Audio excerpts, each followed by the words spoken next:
Boa noite, senhora. Boa noite, senhor. Vamos indo. Uma vez a gente fez uma gravação com um senhorzinho lá da região tocantina e ele, naquela simplicidade, nos ensinou que a vida é sempre 2 passinhos para frente e nenhum para trás. E, de uma maneira geral, logicamente que estrategicamente, às vezes a gente recua um passo para avançar 3, 4, mas quando a gente vai nessa de 2 passinhos para frente e nenhum para trás, a gente atinge o nosso objetivo. E o que são os objetivos? Essa coisa tão pessoal, isto que é negado a tantos brasileiros que não têm sequer a noção de o que é um objetivo na vida. Quando o cara está olhando para o almoço e já pensando na janta que não tem, fica difícil. E é isso que nós precisamos permitir aos brasileiros: a capacidade de ter objetivos, o direito de construir um caminho para atingir esses objetivos. Não estamos falando em ser astronauta, pianista, bailarina, ir para a Lua. Estamos falando em comprar um carro, comprar uma casa, formar os filhos na universidade, fazer uma viagem para a terra natal dos pais. Coisas simples e plenas de humanidade. Realizações tão inerentes ao ser humano. Coisas simples como essas têm sido negadas aos brasileiros. Nós que temos uma Constituição, essa que foi escrita em 1988, nós que temos lá coisas tão bonitas, direitos tão bem anotados, o direito à saúde. Quantas vezes o senhor, a senhora, ou um parente, ou um vizinho, ou alguém que você conhece, bateu com a cara na porta da unidade de saúde 1, 2, 3, 4 vezes? Quantas pessoas vocês conhecem que estão esperando uma mamografia, este exame tão útil e tão necessário para as mulheres, estão esperando há 4 meses, 6 meses, 1 ano? E aqueles remédios que o governo deveria dar, e você chega lá na farmácia e dizem: este não tem, este não tem. Estão negando direitos aos brasileiros. Isto é um pequeno exemplo, tão simples, tão detectável no dia a dia de nossa pequena comunidade, que pode ser estendido à nossa grande comunidade. Por isso, nós vamos falar em direito hoje. Em direitos maiores, coincidentemente hoje, no dia que a Lei Maria da Penha completa 13 anos, e que continua sendo ignorada em muitos rincões, continua sendo mal interpretada por pessoas com 20, 25, 30 anos de carreira na magistratura. A gente conhece casos assim. Hoje nós vamos falar de um direito mais específico, do direito da lei portuária. Nós recebemos para isso a presidente da Comissão Marítimo-Portuária da Ordem dos Advogados do Brasil, da Seccional do Maranhão, doutora Najla Boatem Maluf. Doutora Najla, seja muito bem-vinda a este palco de debates de direitos. Muito obrigada, senhores. Boa noite a todos que nos assistem. Hoje eu exagerei, Natanael. Falei Só um muito. dado, Geraldo, questão da Lei Maria da Penha, do feminicídio, né? Os números que saíram, por exemplo, hoje em agosto, já é praticamente o mesmo número de 2018 inteiro. Então, assim, é para se ter uma reflexão profunda, né? E não há como deixar de associar a postura do presidente, essa coisa de incentivar a violência, a arma. Isso aí gera nisso mais violência, então vamos ter um recuo um pouco, né? Porque o Brasil precisa. Daqui a pouco a gente entra a senhora como advogada deve a Lei Maria da Penha tão debatida no nosso meio, né? E deveria ser mais, inclusive, Natanael. Aí eu penso, talvez seja apenas uma postura otimista de quem não suporta a violência. Será que não são as mulheres que estão denunciando mais? Tomara que fosse isso. O que a senhora acha, doutora? Será que as mulheres estão se empoderando, estão tendo mais coragem de denunciar atualmente? Acredito que sim, acredito que existe um movimento maior das mulheres, uma coragem maior de denunciar. Eu tive a oportunidade no Senado de trabalhar na bancada feminina do Congresso e nós trabalhamos muito com essa questão da violência doméstica, do feminicídio e do empoderamento feminino também. E ali nós recebemos mulheres de todos os segmentos, de todos os estados, que tiveram essa oportunidade também maior e viram que tiveram mais voz nessa questão da violência doméstica. Eu acredito que essa questão dos números aumentarem é porque mais mulheres realmente estão tendo coragem e estão enfrentando mais essa cultura de que a mulher não pode falar, e estão enfrentando mais, estão tendo coragem de se abrir e colocar a voz para mostrar o que está realmente acontecendo. E políticas públicas também, a Secretaria de Política para as Mulheres vem fazendo um trabalho fantástico. E nos estados também, a OAB inclusive tem uma comissão da mulher super atuante. E esse trabalho vem sendo feito, esse movimento vem sendo feito, é um movimento cultural, eu acredito. Sabe uma coisa que porque a gente acaba lendo muito, né, Natanael, a respeito disso. Uma coisa, doutora, que me deixa até constrangido é a questão da revitimização. Que a mulher, ela sofre uma violência, quando ela vai fazer denúncia, ela é questionada. Mas será que a senhora não fez por merecer? Coisas que deveriam ser as últimas coisas a serem ditas, ou nem as últimas, não deveria ser dito.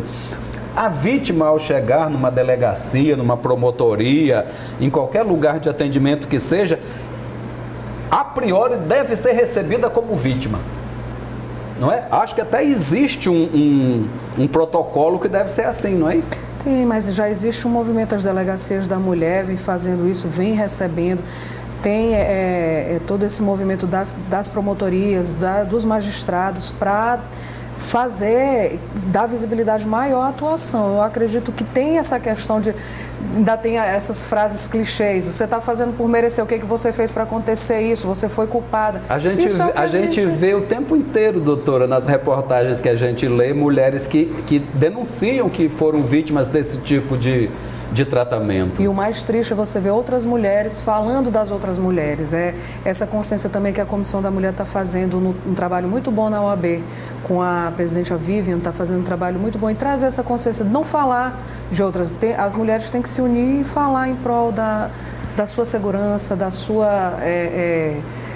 sua proteção no âmbito da família e do seu papel de mulher nas instituições, que ainda é muito, inclusive nessa área marítima em que eu atuo, na área marítima e portuária, que é um segmento ainda masculino, nós temos o apoio de todos esses homens, mas ainda precisa da participação da mulher ainda nesse segmento de engenharia, de advocacia, enfim, é isso aí. Pois é, acho que inclusive nós não temos aqui nenhuma prática, né, doutora? Temos apenas práticos. Ou tem alguma mulher já trabalhando como prático? Existem mulheres estudando para a próxima prova de prático.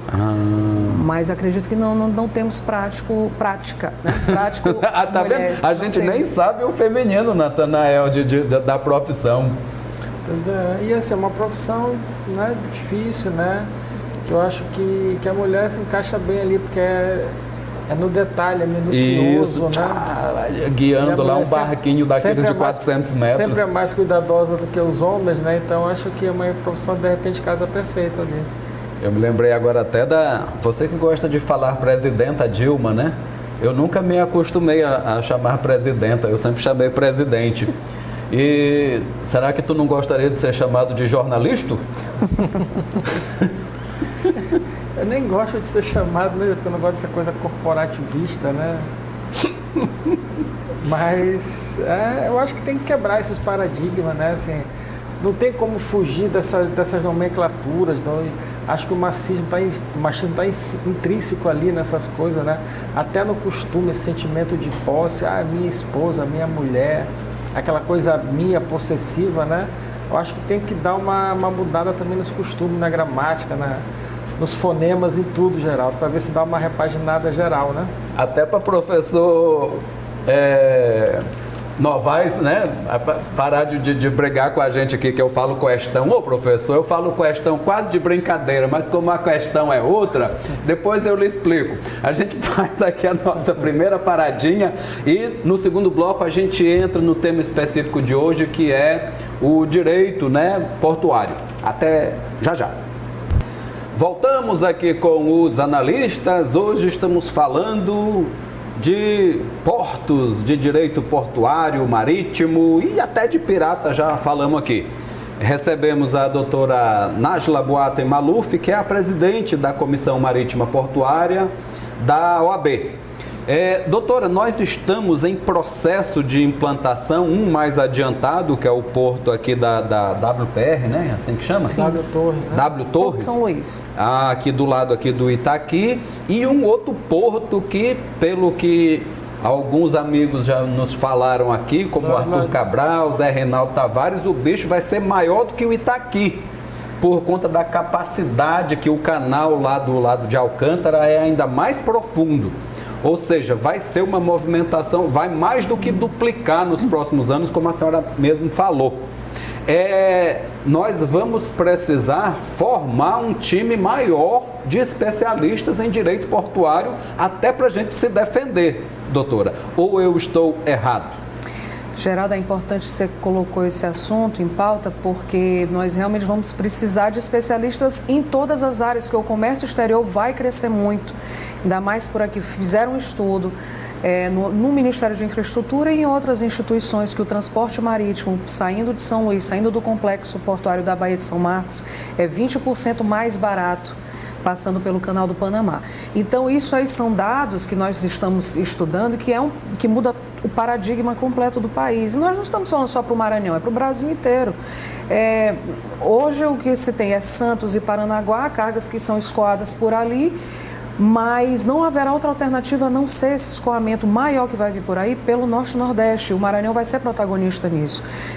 Já se vem debatendo aí o Centro Espacial de Alcântara, o Canal do Panamá, com a expansão do Canal do Panamá, e vem aí um projeto também que é a zona de exportação do Maranhão, que ainda está sendo encaminhado. O encerramento da ferrovia Norte-Sul, que foi um tema muito bem tratado pelo Dr. Arthur Cabral na última reunião de comissão na OAB que nós tivemos. Ele também tratou muito bem do tema aqui, né? Que vai chegar neste porto de Alcântara, né? Tem muita essa coisa estrada acontecendo. O complexo portuário da Baía de São Marcos é composto pelo porto do Itaqui, administrado pela EMAP, a Alumar, a Vale Ponta da Madeira e agora o Porto São Luís, que foi fincado oficialmente com a inauguração, o lançamento da pedra fundamental no ano passado. E as construções já começaram, eles de 3, 4 anos para cá, já vem sendo debatido muito e iniciaram essas implementações. É uma junção da empresa de construção WPR, junto com a companhia dos chineses, que é a China Communications Construction Company. que estão fazendo essa parceria para fazer a construção do que nós chamamos hoje de Porto São Luís. A gente fala Porto W Torre, né? Porto São Luís, já oficializaram e já começou, as construções já começaram aí.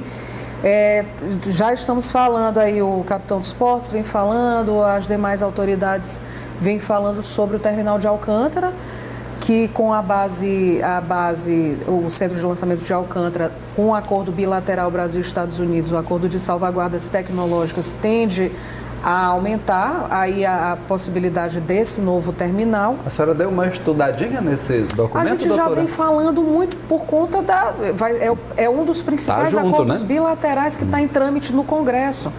Então, os Estados Unidos hoje eles estão olhando para Alcântara, eles estão olhando para esse ponto no Nordeste do Brasil como uma grande oportunidade, uma grande localização de ter esse ponto para a proteção desses equipamentos americanos de lançamento de foguetes. Isso é uma coisa que vem, então a gente, todo o Congresso, eu como presidente de comissão dessa área marítima, eu estou tendo que estudar, estou tendo que conversar com as pessoas. Estivemos com o Coronel Carnevale, que é quem está à frente do centro, para destrinchar o que vem nesse acordo, porque ao que se vislumbra, esses equipamentos eles virão por navio.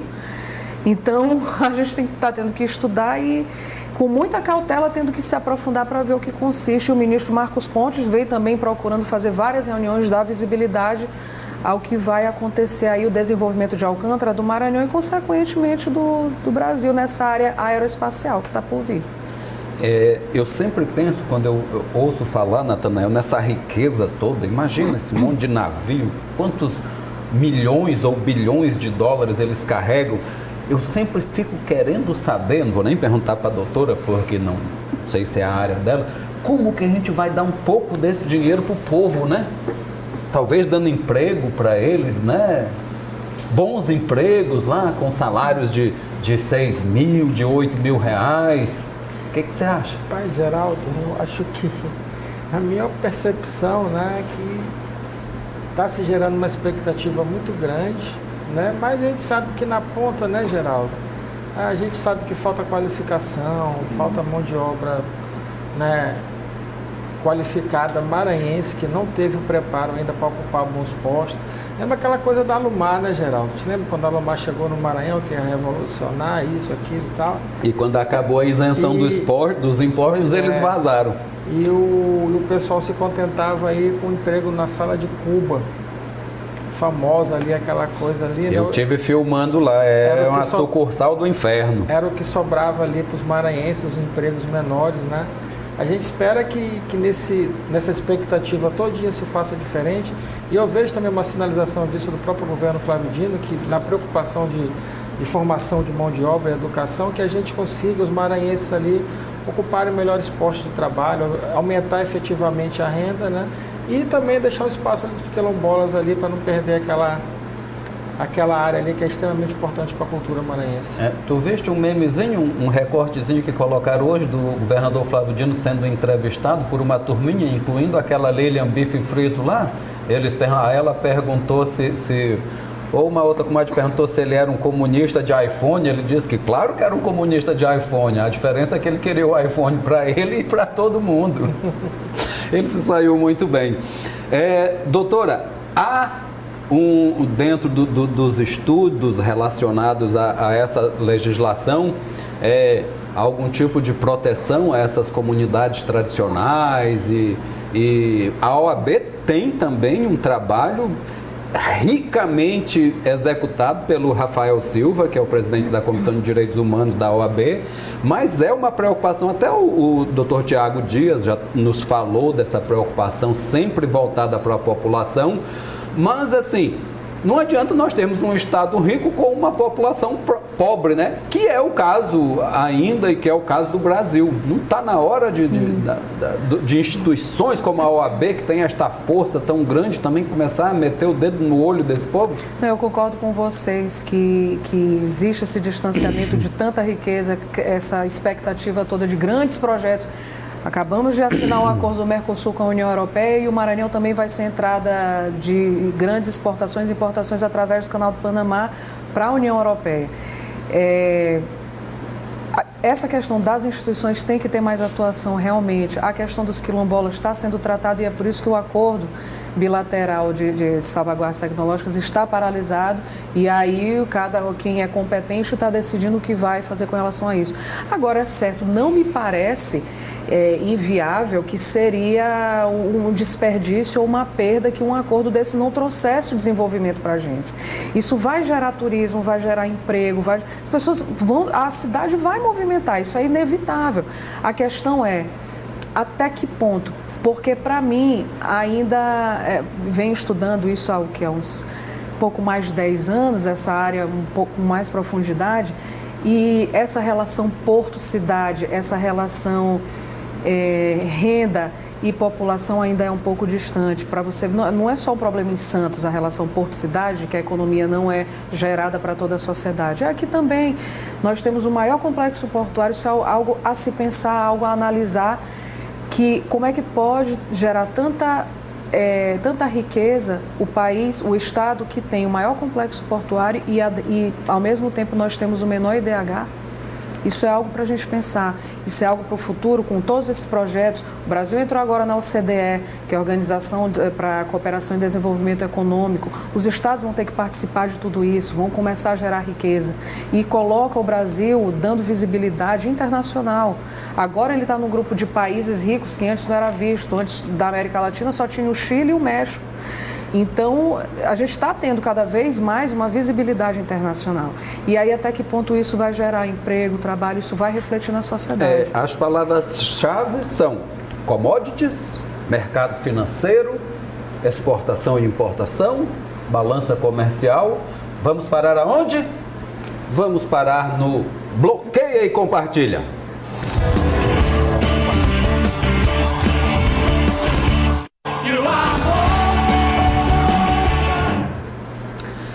Bom, vamos continuar nosso debate analisando aqui umas pessoas. Vou lhe mostrar aqui, doutora, para a senhora avaliar. Bota o primeiro. Tá aí, ó, esse é seu colega do direito, tá no olho do furacão, o procurador Deltan Dallagnol. A senhora bloqueia ou compartilha? Eu vou bloquear dessa vez. Por que, doutor? Eu prefiro não entrar nesse patamar. Vai só dar uma bloqueadinha. Por enquanto, sim. Será que o Gilmar Mendes bloqueia ou compartilha ele, Natanael? Tá bom, vamos para o segundo nome. Outra colega sua, agora é deputada, está deputada federal, Janaína, estadual, né, lá em São Paulo, Janaína Pascoal. Não, é federal mesmo, né? Federal. Não, é estadual, né? Ela é estadual. É estadual, exatamente. São Paulo, foi a mais votada do estado de São Paulo. Bloqueia ou compartilha a autora do impeachment? Compartilho. A senhora foi a favor do impeachment da Dilma, doutora? Sim. Até certo ponto, sim. Mas eu compartilho todo o trabalho que a Janaína vem fazendo, a atuação dela no Senado, a atuação dela no impeachment. E eu acho que ela se elegeu errada, ela deveria ser deputada federal. Pronto. Terceiro nomezinho. Aí, o ministro da Justiça. Tá com uma calinha tão coisinha ali. Bloqueia ou compartilha? Compartilho. Compartilho. Ministro Sérgio Moro, um dos grandes alicerces aí que a gente tem no governo, na presidência, e está fazendo um trabalho, já vem com uma competência e está sendo diariamente questionado. Mas eu estou compartilhando. Tá certo. E para finalizar, mais um. Tá aí, ó, o comandante do Porto do Itaqui, lá da EMAP, Ted Lago. Compartilha ou bloqueia? Compartilho.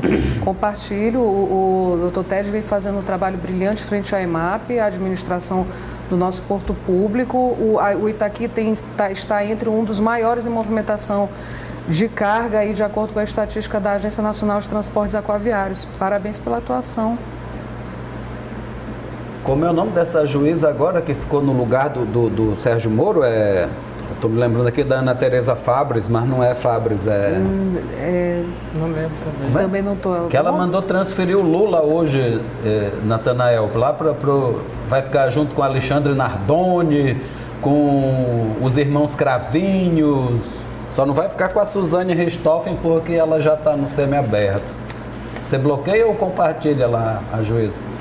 Geraldo, assim, eu tenho pouca informação dela, entendeu? Mas, apesar de saber, né, que esse julgamento do Lula é político, mas antes disso ele teve muita culpa no cartório, né? Então, ele que segura o seu veneno lá em São Paulo, né? Pelo menos é uma homenagem à cidade de Taubaté, que é a cidade natal do Monteiro Lobato. Doutora, muito obrigado pelas suas informações aqui. Acho que a senhora deveria, daqui a um tempinho, vir aqui de novo, porque tem muita história para a gente falar sobre isso. Muito obrigado. Tem muita coisa. Eu que agradeço. Boa noite. Boa noite. Fala mais um pouco aí. Não, Tu tá muito tímido hoje, rapaz. Diz alguma coisa aí. Cansado, li muita leitura, eu estava vendo uma dezena de coisas, ele dormi tarde lendo, hoje eu estou eu te vi na quase morrendo. Te vi na televisão hoje, meio-dia, falando do moto. E o senhor? E a senhora? E os meninos?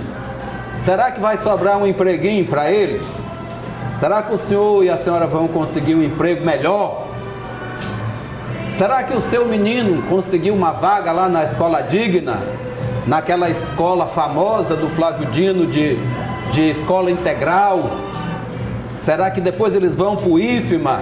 Um desses não sei quantos que o Lula construiu e que o Bolsonaro já fechou alguns. Se eles forem lá estudar, ou aqui para o curso novo aqui de engenharia aeroespacial que o ex-governador Zé Reinaldo tanto lutou para construir, será que os filhos dos senhores vão conseguir uma vaga lá e vão ser engenheiro lá em Alcântara? Vamos esperar? Não, vamos esperar não, vamos fazer as coisas. Vamos fazer o que tem que fazer. Muito obrigado por todo o apoio e pelas broncas que vocês mandam pra gente aqui, que nós não somos os donos da razão. Ninguém é. Até amanhã. Bom, voltamos aqui com os analistas. Hoje recebemos a advogada Najla Boatem Maluf, que é presidente da Comissão Marítima Portuária da Ordem dos Advogados do Brasil, aqui no Maranhão. E a atividade portuária, Natanael, aqui, não sei se é coincidência, depois do governo Dino, né, com uma nova administração no porto do Itaqui, a coisa começou a mudar e o movimento cresceu muito. O movimento, doutora Najla, que busca estudar a legislação pertinente à questão portuária, também ganhou volume junto com este movimento portuário aqui no Maranhão? Ganhou. A doutrina que rege o direito da navegação, ela ainda é muito incipiente, digamos assim. Alguns autores, eu destaco o trabalho da professora Eliane Octaviano, do professor Oswaldo Agripino, eles vêm fazendo um movimento de doutrina, de trazer essa leitura, de trazer livros, de trazer jurisprudência acerca da atividade da navegação e da atividade portuária no nosso país. O Maranhão hoje é o maior complexo portuário, maior que movimenta carga no Brasil, isso de acordo com a estatística da ANTAC, por conta da Ponta da Madeira, que é o Porto da Vale. E isso a gente coloca o Maranhão em destaque.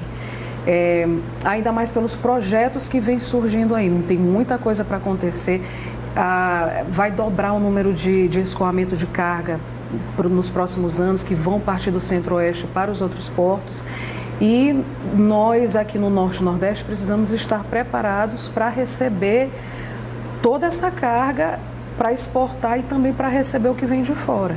E aí entra o papel dos modais, as ferrovias, as hidrovias, né, o transporte marítimo, que já é bastante atuante, que movimenta 95% do comércio exterior brasileiro, sai por via marítima. E então a gente precisa se preparar para esse novo movimento e é preciso integração da sociedade, das instituições. E é esse o papel que a gente vem tentando fazer na OAB e junto aos outros advogados, as outras instituições, as faculdades, que são importantíssimas nessa atuação. A legislação portuária é de que ano, doutora? Porque a gente acompanha, foi o primeiro meio de transporte de massa, de carga da história da humanidade, né? No Brasil já são mais de 500 anos de atividade, né? Essa legislação é de quando, doutora? A abertura dos portos para as Nações Amigas foi lá no início, já foi todo o movimento, ainda não existia uma legislação profícua nessa área. Foi de 93 para cá, com a Lei 8.630, que era a época da Lei de Modernização dos Portos, que a administração portuária deixou de ser do governo, deixou de ser do Estado. E aí as empresas começaram a atuar mais. Lá atrás, na 8.630, que é uma lei de 1993, a atuação de investimento privado, da iniciativa privada, começou a se concretizar nos portos. Hoje nós temos 34 portos públicos e mais 220, os números estão crescendo, terminais de uso privado. Com a Lei 12.815, que revogou a Lei 8.630, a Lei 12.815 é de 2015. Ela trouxe a grande sacada dessa lei, que é a nova Lei dos Portos. Hoje nós chamamos de lei normal, Lei dos Portos. Eu tive a oportunidade de participar do projeto de lei enquanto eu trabalhava no Senado, nas comissões de infraestrutura do Senado e por conseguinte, na tramitação junto à MP 595 também, que depois culminou com a Lei dos Portos. O grande foco foi dar maior visibilidade aos investimentos privados. Então, hoje, a 12.815, ela dispõe sobre a exploração dos portos organizados e das instalações portuárias dentro ou fora do porto organizado, que vai movimentar a carga, movimentação de passageiros e traz todo o regime de concessão, autorização da forma como o porto deve ser administrado em todas as suas operações. Agora sim, tipo um satélite dessa lei portuária, acho que quem trabalha nesse setor também deve ter um grande conhecimento também de direito tributário, até de direito internacional, não, doutora? Sim, porque sim. A gente acaba recebendo navios de muitas nações com suas leis específicas e ocorre ocasionalmente algum problema, né? Sim. Hoje a doutrina traz, eu tenho a oportunidade de participar desse grupo de doutrinadores de uma forma que nós estamos procurando sistematizar essa questão, porque são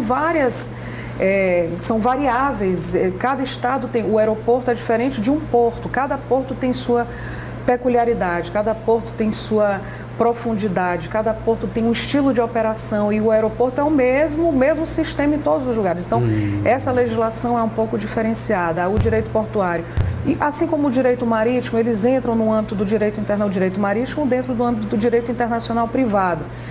Essas nomenclaturas nós procuramos só por questão de sistematizar e organizar melhor, para explanar os aspectos e impactos jurídicos que vêm até no transporte via marítima. Sim, a senhora trouxe aqui 2 livros que acho que foram debatidos e estudados há poucos dias, né? A senhora esteve no Rio de Janeiro participando de um seminário mais longo. São esses autores que a senhora acabou de citar, né? Isso aqui, o que a senhora trouxe de novidades para o Maranhão desse seminário, doutora? Sim, então, esse é o 3º ano que houve a realização do Congresso de Direito Marítimo, Portuário e Aduaneiro, que é uma realização da doutrinadora Eliane Octaviano, pela escola Maritime Law Academy. No primeiro ano, foi realizado em São Paulo para tratar das questões do direito da navegação, shipping, direito portuário e aduaneiro. Todas essas questões de terminal de uso privado, a atuação do porto público, do porto organizado, relação porto-cidade, são temas que vêm sendo debatidos no âmbito desse congresso. A primeira vez foi em 2017, ano passado em 2018 e agora a 3ª edição, a nossa 3ª obra pela editora Arraiz, em 2019, que foi uma realização no Tribunal Marítimo, na Capitania dos Portos do Rio de Janeiro. Qual é o objetivo da gente fazer tudo isso? É dar visibilidade à sociedade que nós somos um país marítimo.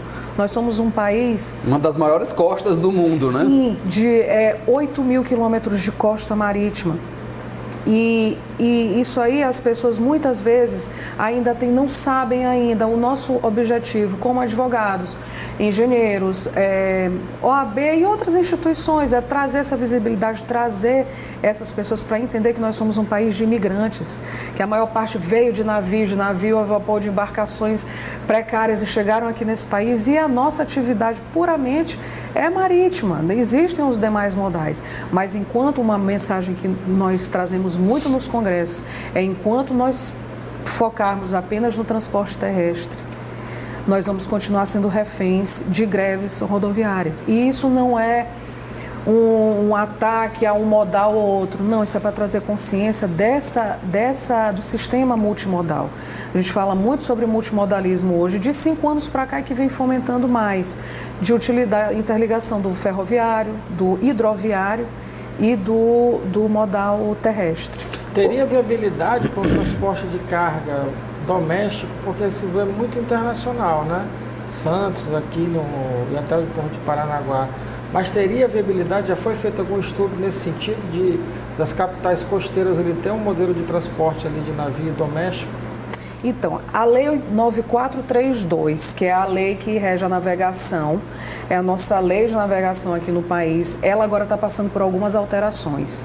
E algumas seccionais da OAB vêm, inclusive em junho no Rio de Janeiro, a Comissão de Direito Marítimo e Portuário fez um grande simpósio para falar sobre a navegação de cabotagem, que é a navegação que é feita de um porto ao outro do mesmo país.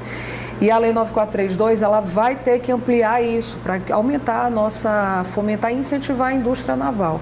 A cabotagem hoje no nosso país ainda é muito iniciante, havia há muito tempo, mas existem os acordos bilaterais de transporte marítimo que eu tive a oportunidade de trabalhar enquanto assessora internacional da ANTAC, e ali nós trabalhávamos com 16 acordos bilaterais que o Brasil tem com outros países no âmbito do transporte marítimo, mas que para nós não é, porque não se tem uma frota naval. A cabotagem hoje ainda está sendo muito debatida e essa lei está trazendo com o objetivo de fomentar a maior participação da cabotagem. Eu até me lembrei agora, por falar nisso, Você sabia que eu fui da Marinha, já? É claro que eu sabia. Então tu sabe dessas histórias que Josué conta bem em alguns livros dele. A navegação de cabotagem costuma carregar alguns produtos que as autoridades gostariam muito de saber direitinho o que é que tem por lá. Não é só na Somália que tem pirata, né?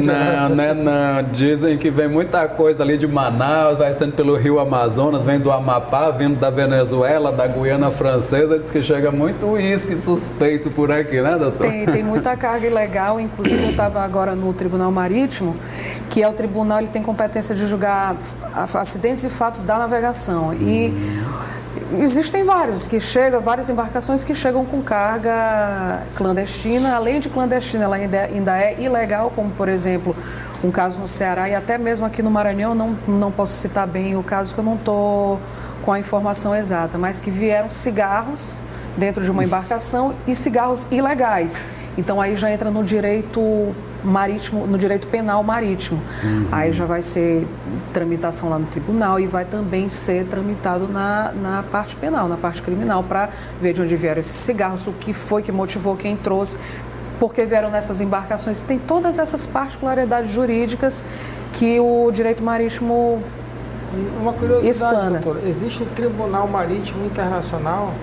Existe. A sede fica onde, por curiosidade? Em Haia, Em Haia. E eles julgam também todos esses grandes acidentes, a questão criminal também, o caso do Costa Concórdia, eles julgam todos os fatores que ocorrem no âmbito do direito marítimo internacional. E aí eu destaco a atuação da IMO, que é a Organização Marítima Internacional, que reúne 137 países membros, que falam de todas essas questões marítimas e todas essas questões que envolvem o transporte marítimo. E aquele navio, doutora, que apareceu aqui na costa maranhense, ali por perto ali de Cururupu, que ninguém sabia, a senhora tem notícias desse navio que apareceu lá? Outro dia apareceu um aqui em Ribamar também, Natanael, tem uns 30, 40 dias. Não foi, Juninho? Não foi lá por perto de tua área, lá no Mangue Seco, não? Que estava cheio de cigarro também, doutora, me lembrei desse. Mas esse navio fantasma aqui, a senhora ouviu falar desse caso? Sim, ouvi. Isso aí nunca se descobriu, né? Que era um barco vindo de longe, do Pacífico. Isso aí fica a cargo do nosso capitão dos portos, que desenvolve a atividade deles, e eles procuram logo resolver essas questões de barco clandestino, de embarcações que nós não sabemos de onde vem. Eu fico até com pena do capitão dos portos, que parece que nem combustível eles tinham para ir buscar o diabo do barco lá, Natanael. Brasil, a gente precisa melhorar esse país. E enquanto o país não melhora, a gente faz um intervalozinho. Daqui a 3 minutos as coisas vão melhorar.